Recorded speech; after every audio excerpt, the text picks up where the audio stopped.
We're used to seeing landscapes as flat images, you know, like drawings or photographs or paintings. What if we could take a two-dimensional image and turn it into a three-dimensional sculpture? Because challenging young artists, particularly in a classroom setting, to go from 2D to 3D is a great way to stretch imagination and build problem-solving skills. Now, to help us make this, we need to think about the basics of a landscape drawing. Layers. You need 3. Foreground. This is what's closest to you, like this shoreline.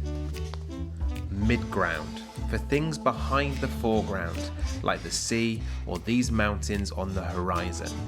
Background, this is anything behind the midground, like the sky or sun. So to turn this from 2D to 3D, we're going to use some colour card and a bit of old cardboard. So take the old cardboard and cut it into a rectangle. I'm matching the size of my colour card, but honestly, any size will do. Next, draw some lines. These are your layer guides. You will want at least 3, but you can add more. The more layers, the more depth your landscape will have. Now draw and cut out each layer of your landscape.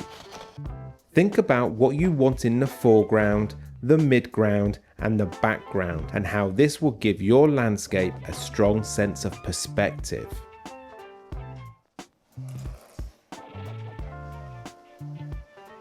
Before sticking anything down, I like to layer everything together to check how it looks. I also flip each piece over to make sure the cleanest edge is facing forward. Now carefully fold the bottom of each layer. This little flap is what you will use to stick it down. I'm using double-sided tape, but glue works just as well.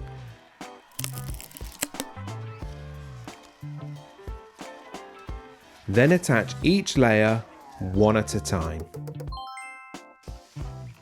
What I love about this technique is you can go anywhere. If you stick in some buildings, you can create cityscapes, or you can reference landscapes from famous paintings, or you can play with perspective like this desert scape over here. Either way, have a play, enjoy making it, enjoy teaching it.